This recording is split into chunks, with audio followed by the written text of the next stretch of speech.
Au mois d'août 2018, je suis devenue responsable d'une église. Comme elle avait été établie assez récemment, les devoirs n'avaient pas tous été assignés et les projets progressaient lentement. Alors j'ai prié et travaillé avec ma partenaire pour trouver de bons candidats et pour affecter les frères et sœurs en fonction de leurs points forts et de leur calibre. Le travail de l'église s'est vite amélioré. J'avais l'impression d'être perspicace et de posséder un certain calibre et des compétences. Un jour en particulier, une dirigeante d'équipe m'a dit que frère Xiao était très paresseux et passif dans son devoir et qu'elle allait le renvoyer. Je n'étais pas d'accord. J'avais été en contact avec lui auparavant et je le comprenais un peu. Il était travailleur et il avait une bonne humanité, mais il manquait d'une expérience plus profonde. Je me suis demandé s'il rencontrait des difficultés qui affectaient son devoir. J'ai suggéré à la dirigeante de découvrir ce qui lui arrivait avant de le renvoyer. Et un peu plus tard, elle a appris qu'il s'était fait une entorse au poignet et qu'il peinait avec un ordinateur, ce qui freinait ses progrès dans son devoir. Mais il n'en avait parlé à personne. Alors les autres pensaient à tort qu'il était un mauvais travailleur. Quand son poignet a guéri, il s'en est très bien sorti dans son devoir. Après ça, j'ai eu encore plus l'impression que j'étais très douée pour évaluer les gens. Dès lors, quand on choisissait des gens, je campais sur ma position lorsque les frères et sœurs avaient une opinion différente de la mienne. Je pensais qu'il manquait de discernement et de perspicacité. Au fil du temps, j'ai commencé à prendre des arrangements audacieusement. Puis je me suis chargée du travail de vidéo de l'église. À un moment, alors qu'on s'apprêtait à produire une vidéo, on a manqué de personnel et on a eu besoin d'intégrer des gens. Ce projet, qui était exigeant, requérait un certain nombre de compétences techniques, des compétences de haut niveau. J'ai alors estimé qu'on avait besoin de quelqu'un de très éduqué, doté de compétences techniques, pour que les choses se passent sans accroc. J'ai passé plusieurs jours à chercher quelqu'un qui répondait à ces critères. Mais pour autant, je n'ai pas trouvé de bons candidats. Certains membres étaient prêts à étudier ces compétences. Mais dépourvus de grandes études et d'expertise professionnelle pertinente, je les ai alors refusés. Certains frères et sœurs me semblaient convenir, mais ils ne pouvaient pas gérer ce devoir à ce moment-là pour une raison ou une autre. Puis finalement, par hasard, j'ai découvert que frère Wu avait été formé aux compétences techniques en question et qu'il avait beaucoup d'expérience professionnelle.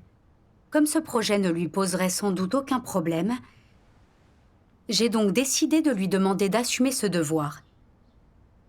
Mais une sœur m'a conseillé de jeter un coup d'œil à certaines évaluations rédigées sur lui. Elle m'a dit que des gens avaient rapporté qu'il avait une mauvaise humanité et qu'en plus il était sournois. Et que je devrais bien y réfléchir avant de lui assigner ce devoir. Elle m'a suggéré de faire des recherches. J'ai répondu que je le ferais, mais je me suis dit que même s'il était un peu sournois et avait une mauvaise humanité, il était très éduqué et compétent. Il pourrait donc guider les autres dans les aspects techniques de la production. Il devait être capable de se charger de ce devoir sans problème. Ensuite, j'ai lu les évaluations sur frère Wu rédigées par des frères et sœurs. Elles disaient effectivement qu'il avait une très mauvaise humanité, qu'il était très dur envers les autres quand il s'occupait de son devoir, et qu'il se sentait étouffé par lui. En lisant ça, j'ai songé que j'avais été en contact avec lui plusieurs fois, et qu'il m'avait en revanche semblé être une bonne personne. Ce qui était décrit dans ces évaluations avait peut-être un contexte particulier. Quoi qu'il en soit, j'ai pensé que frère Wu convenait. Qu'il avait beaucoup d'expérience dans divers domaines. Et que les gens aussi doués que lui étaient rares. Le nommer ne poserait donc pas de problème. Du coup, je n'ai pas pris la peine de réfléchir davantage aux suggestions des autres. Et je ne me suis pas penchée de plus près sur ces évaluations concernant frère Wu. Je lui ai juste confié la production vidéo. Tu étais sûre d'avoir raison. Oui. Comment s'en est-il sorti dans ce devoir? Oui. J'ai été très surprise quand, environ un mois plus tard, j'ai appris qu'il ne réfléchissait pas sur lui-même quand il était confronté à des problèmes, et qu'il répandait des notions et semait la discorde dans l'équipe. Je ne m'y attendais absolument pas. Est-ce que je m'étais trompée? J'ai vérifié la situation avant d'y réfléchir davantage. Et j'ai découvert que tout ce qu'on m'avait dit sur ce frère était vrai. L'une des vidéos qu'ils avaient faites avait tant de problèmes qu'il fallait la refaire. Et quand tout le monde avait parlé de comment surmonter les difficultés, Frère Wu avait jugé inutile de refaire la vidéo et dit que les dirigeants étaient trop exigeants et qu'ils coupaient les cheveux en 4. En entendant ça, certains frères et sœurs étaient devenus mécontents des dirigeants. Et ce n'était pas tout. Quand Frère Wu avait remarqué des problèmes dans les devoirs d'autres frères et sœurs, au lieu de chercher des solutions, il avait accusé le dirigeant d'équipe et l'avait ostracisé, créant des tensions entre les membres de l'équipe et le dirigeant, lequel était devenu négatif. Un frère avait développé des préjugés contre le dirigeant d'équipe à cause de ça, et faisait une fixation sur lui ainsi que sur d'autres dirigeants. À un moment, Frère Wu avait fait des suggestions pour le travail, mais le dirigeant d'équipe les avait trouvées inappropriées et ne les avait pas adoptées. Frère Wu en avait voulu au dirigeant d'équipe, et s'était mis à se servir de ces échanges dans les réunions pour dire qu'il avait vu des problèmes dans notre travail, mais qu'il n'osait pas les aborder, de peur d'être renvoyé s'il en parlait, incitant les autres à penser qu'il serait opprimé s'il faisait des suggestions. Il donnait l'impression qu'il voulait vraiment se soucier de la volonté de Dieu, mais que le dirigeant d'équipe l'en empêchait en l'opprimant. Le comportement de Frère Wu prouvait non seulement qu'il pinaillait, mais qu'il agissait comme s'il était un gardien de la justice et se souciait de la volonté de Dieu. Se présentant comme un protecteur du travail de l'Église, Frère Wu répandait de la négativité, semait la discorde, dressant les autres contre les dirigeants, pour qu'ils pensent que les problèmes venaient d'en haut, et qu'ils seraient opprimés et entravés s'ils n'étaient pas prudents. Ça incitait les gens à douter que la vérité régnait dans l'Église. Du coup, il chicanait sur le vrai et le faux, et il jugeait les dirigeants. Le comportement de Frère Wu perturbait déjà le travail de l'Église. Visiblement. Ouais. En plus, depuis que Frère Wu s'occupait du travail technique, il n'avait pas été très utile. Toutes ses suggestions n'étaient que théoriques et se révélaient inapplicables dans la pratique. J'ai alors clairement vu ces problèmes, mais je n'étais pas tout à fait prête à reconnaître mon erreur. Pleine d'optimisme, j'ai voulu discuter avec lui et lui signaler ses problèmes. S'il les voyait, il réussirait peut-être à accepter la vérité et à avoir une humanité raisonnable, ce qui signifierait que mon jugement n'avait pas été complètement faux. Je suis donc allée le voir pour lui signaler ses problèmes. Non seulement il n'a pas réfléchi sur lui-même, mais en plus de cela, il a dit que je réprimais les voix discordantes et que je l'opprimais. Il renversait les rôles et n'avait aucune connaissance de lui-même. Oui, exactement. À ce moment-là, j'ai vu qu'en plus d'avoir une mauvaise humanité et de ne pas pouvoir accepter la vérité, il était sournois et avait une manière de parler totalement opposée à la vérité. Absolument. Découvrir cela a été comme recevoir une énorme gifle. La Maison de Dieu insiste sur le fait qu'on ne doit pas confier des devoirs importants à des gens qui ont une mauvaise humanité. Mais je n'avais pas respecté ce principe pourtant basique. J'avais commis une erreur fondamentale en choisissant quelqu'un qui perturbait la vie de l'Église. Je me suis alors sentie très coupable. Et j'ai fini par renvoyer Frère Wu en accord avec ce principe. Après l'avoir fait, je me suis mise à réfléchir sur les véritables raisons de mon échec. J'ai lu ceci dans les paroles de Dieu. La plupart des faux dirigeants sont de faible calibre. Même s'ils semblent éloquents, ils n'ont aucune capacité de compréhension de la vérité, au point qu'ils ne comprennent pas les questions spirituelles. Ils sont aveugles des yeux et de l'esprit, ne saisissent aucun sujet et ne comprennent pas du tout la vérité, ce qui est déjà un très grave problème. Ils ont un autre problème plus grave encore, à savoir que lorsqu'ils ont compris et maîtrisé certaines paroles de doctrine, et qu'ils peuvent scander des slogans, ils pensent qu'ils ont la réalité de la vérité.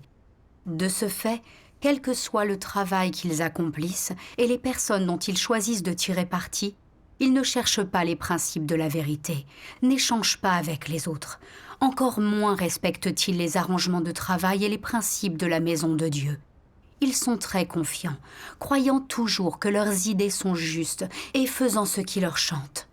Il en résulte que lorsqu'ils sont confrontés à quelques difficultés ou à une situation extraordinaire, ils sont perdus.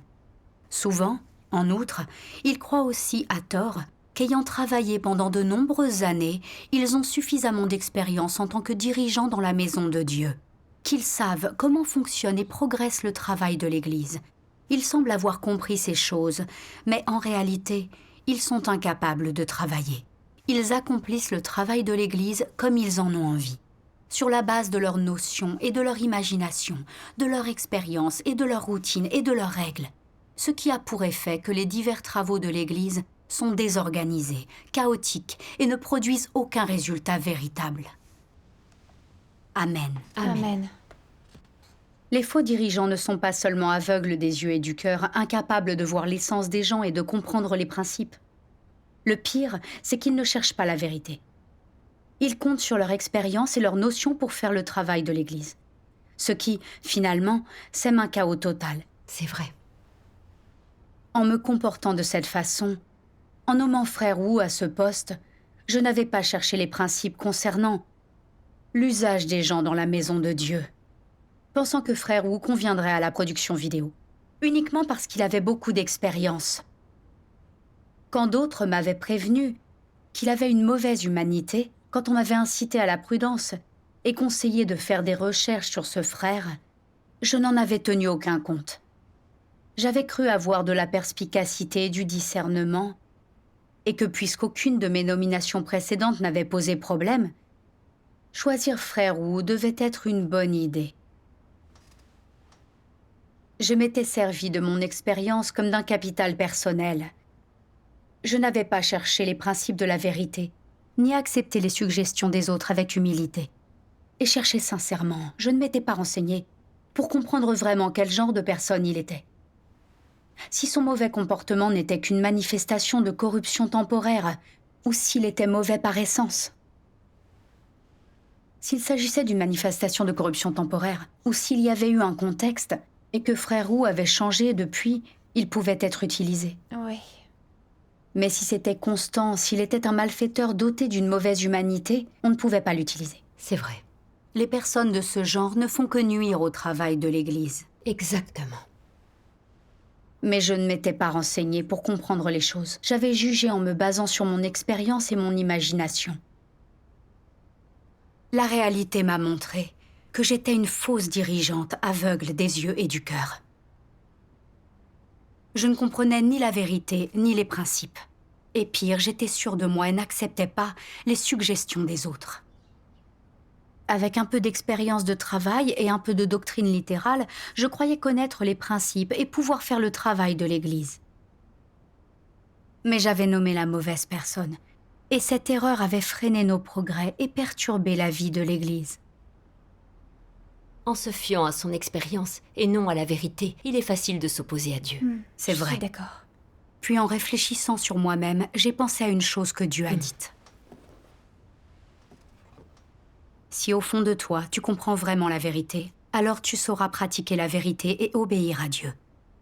Et tu t'engageras sur le chemin de la poursuite de la vérité. Si le chemin emprunté est le bon, conforme à la volonté de Dieu, alors l'œuvre du Saint-Esprit ne te quittera pas. Auquel cas, il y aura de moins en moins de risques que tu trahisses Dieu.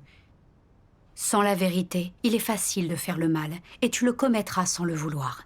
Par exemple, si tu as un tempérament arrogant et vaniteux, te dire de ne pas t'opposer à Dieu ne fera aucune différence. Tu ne pourras pas t'en empêcher. C'est incontrôlable pour toi. Tu ne le ferais pas exprès, mais sous la domination de ta nature arrogante et vaniteuse. Ton arrogance et ta vanité te font mépriser Dieu et te le font voir comme sans importance. Elles font que tu t'exaltes, que tu te mets toujours en valeur. Cette nature arrogante et vaniteuse te fait mépriser les autres. Elle ne laisse dans ton cœur que toi-même. Cette même nature te prive de la place de Dieu au sein de ton cœur, et elle finira par t'amener à prendre la place de Dieu, à exiger que les gens se soumettent à toi et à vénérer tes pensées, tes idées et tes notions comme étant la vérité. Tant de mal est commis par les hommes dominés par leur nature arrogante et vaniteuse. Amen. Amen. Grâce à ces paroles de Dieu, j'ai compris que je n'avais pas cherché la vérité dans mon devoir, parce que j'étais trop arrogante et que je ne vénérais pas Dieu. J'étais contrôlée par ma nature arrogante et je croyais trop en moi-même. Je pensais toujours que j'étais expérimentée et perspicace. Alors je ne prenais pas les avertissements des autres au sérieux. Je tenais à faire ce que je voulais. Du coup, j'avais nommé la mauvaise personne et le travail de l'Église avait été entravé. Je traitais mes opinions et mon expérience comme étant la vérité, pensant que ce que j'aimais était ce que Dieu aimait, et que ce qui me semblait convenable devait aussi l'être aux yeux de Dieu. Je confondais même mes propres opinions avec les opinions de Dieu. C'était mépriser la vérité. Je vivais dans l'arrogance. J'étais vraiment suffisante. Je faisais les choses à ma manière en prétendant accomplir mon devoir. Là, j'ai su que je devais me repentir, sinon je finirais par offenser Dieu et être éliminée. Oui. Les gens qui ne résolvent pas leur arrogance peuvent faire beaucoup de mal. C'est vraiment dangereux. Je suis d'accord. Je savais aussi que chacune de mes décisions de travail affectait les intérêts de l'Église. Alors si j'agissais par pure arrogance et confiance en moi au lieu de chercher la vérité, si j'étais arbitraire et tyrannique, je pouvais à tout moment faire quelque chose qui perturberait le travail de l'Église. C'est vrai. Oui. Au bout du compte, je nuirais aux intérêts de la maison de Dieu et aux frères et aux sœurs. Alors j'ai décidé de prier Dieu et j'ai pris une décision en silence. J'allais arrêter de faire mon devoir par arrogance, chercher la vérité et agir selon les principes. Amen.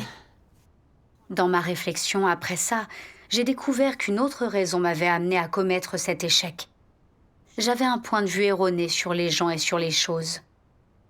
J'ai lu ceci dans les paroles de Dieu. Dieu Tout-Puissant dit : il y a un certain point de vue qui est souvent mis en évidence chez les faux dirigeants. Ils pensent que ceux qui ont une expertise, un statut ou qui ont servi dans une fonction officielle sont tous des gens de talent et que ces personnes devraient être encouragées et employées par la maison de Dieu une fois qu'elles commencent à croire en Dieu. Ils ont une vénération et une adoration particulières pour ces personnes. Ils les traitent même comme leurs propres parents et membres de leur famille. Et lorsqu'ils les présentent aux autres, ils parlent souvent de la façon dont ces personnes occupaient un poste de direction dans une entreprise ou étaient des dirigeants dans un service gouvernemental, où ils disent de quel journal elles étaient rédacteurs en chef, ou bien ils disent qu'elles étaient chefs de service dans la sécurité publique, ou bien ils disent à quel point elles sont riches.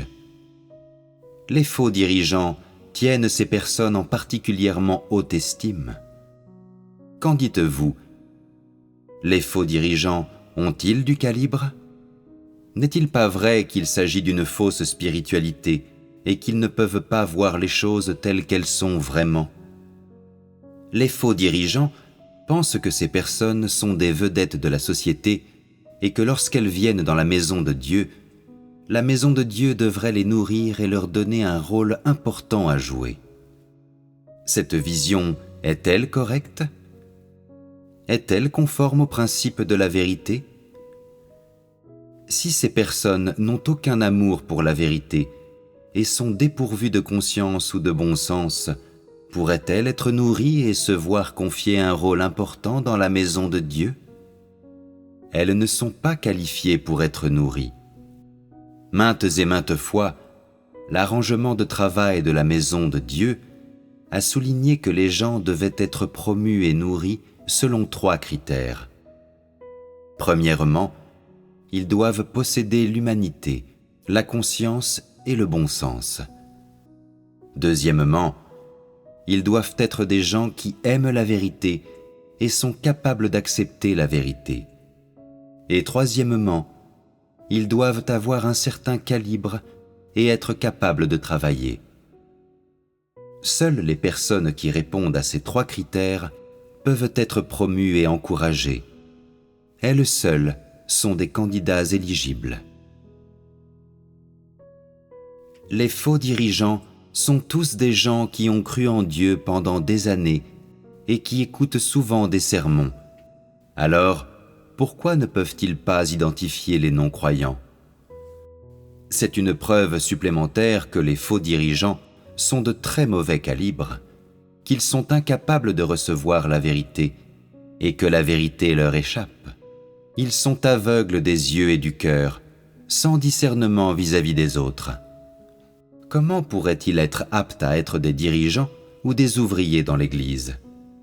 Ils croient que les bons parleurs sont des gens talentueux. Quand ils voient quelqu'un qui sait chanter et danser, ils pensent qu'il a du talent. Quand ils voient une personne qui porte des lunettes et qui est allée à l'université, ils la prennent pour une personne talentueuse.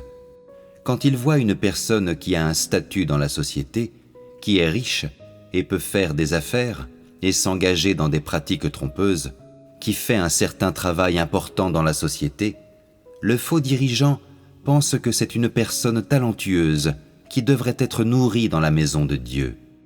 Il ne regarde pas la qualité de l'humanité de ces personnes, ni si leur croyance en Dieu a un fondement, et encore moins regarde-t-il l'attitude avec laquelle ces personnes traitent la vérité et Dieu. Il ne regarde que la position sociale et les antécédents des gens. N'est-il pas absurde que de faux dirigeants voient les gens et les choses de cette façon ? La vision qu'ont les faux dirigeants des gens et des choses n'est pas différente de celle des incroyants. C'est la vision que les incroyants ont des choses, ce qui prouve que les faux dirigeants ne sont pas des gens qui aiment et comprennent la vérité, et qu'ils n'ont aucun pouvoir de différenciation. Ne sont-ils pas extrêmement vaniteux ?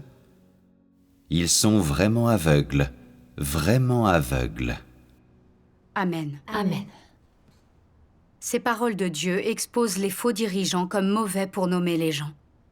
Ils ne tiennent compte que de l'éducation mondaine, du statut, des expériences et compétences professionnelles, et pensent qu'en ayant des connaissances, de la culture et de grandes aptitudes, on est forcément talentueux dans l'Église. Ils ne s'intéressent pas à l'humanité, à la capacité d'accepter la vérité, ni au degré de compréhension de celle-ci. C'est vrai. C'était mon point de vue quand j'avais cherché quelqu'un pour les vidéos. J'avais pensé que quelqu'un de très éduqué et compétent pourrait bien faire ce devoir sans aucun problème. Alors tout du long, je m'étais concentrée sur l'éducation et les compétences techniques des frères et sœurs. Quand j'avais vu le diplôme et toute l'expérience professionnelle de frère Wu, j'avais pensé qu'il serait utile et plein de bon sens pour les autres membres de l'équipe vidéo, et qu'il pourrait gérer des tâches techniques complexes. Je ne m'étais pas souciée de son humanité, ni de la manière dont il s'était comporté avant. Alors, non seulement le travail avait souffert de sa présence, mais frère Wu avait pinaillé et créé des conflits entre les dirigeants et les frères et sœurs, ce qui avait grandement perturbé la vie et le travail de l'Église. J'ai compris à quel point mon point de vue sur les choses était absurde. La maison de Dieu respecte et cultive les différents talents, mais pas de la même manière que dans le monde extérieur. En fait, ce ne sont pas les diplômes des gens qui comptent, mais l'humanité des personnes, leur amour et leur recherche de la vérité. Exactement. Oui.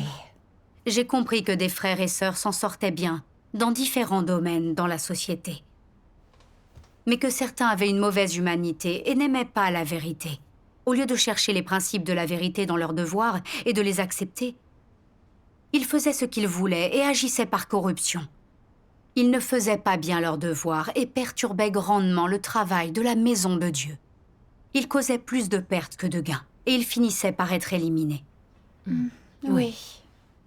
Ceux qui peuvent rester faire un devoir dans la maison de Dieu ont des compétences professionnelles, mais ils ont surtout une bonne humanité. Certains aiment et acceptent aussi la vérité. Et ils sont terre à terre dans leurs devoirs. Ils appliquent toutes leurs compétences professionnelles dans leurs devoirs.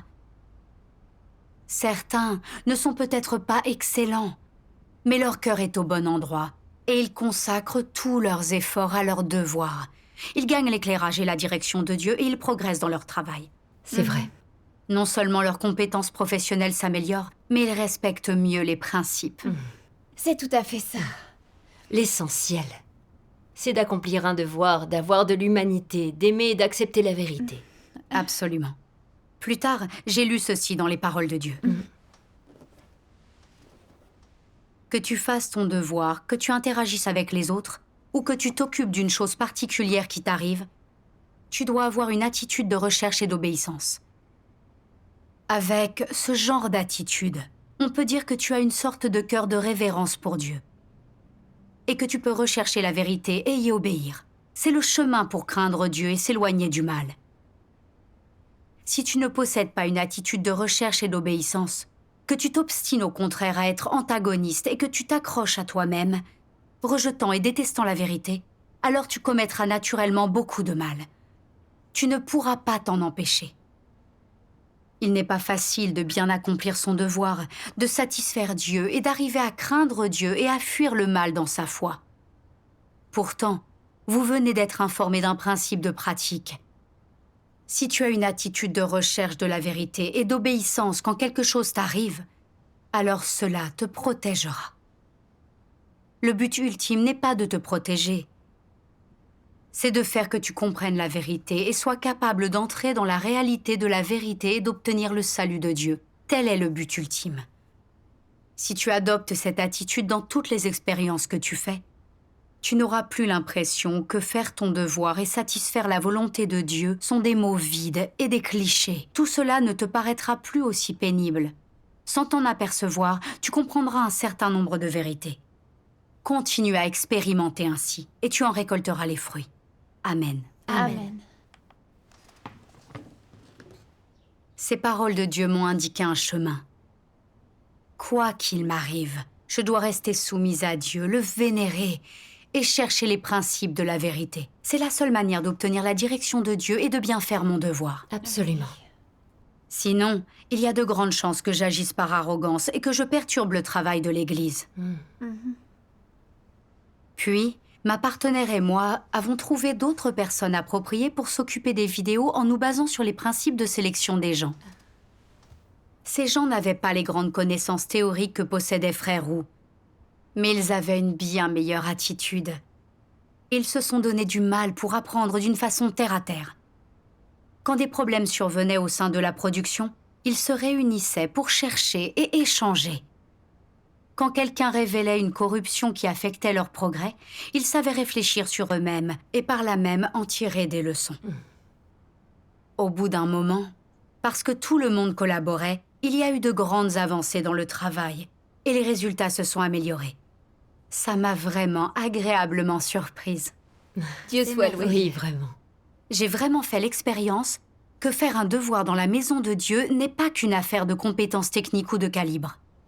Il faut que ce soit la bonne personne, quelqu'un de pragmatique, qui cherche la vérité et qui vénère Dieu. C'est le seul moyen d'obtenir la direction du Saint-Esprit et d'accomplir quelque chose dans un devoir. Absolument. J'ai aussi compris que chercher la vérité et agir selon les principes était le seul moyen d'être en accord avec la volonté de Dieu. Rendons Dieu grâce. soit Dieu soit loué.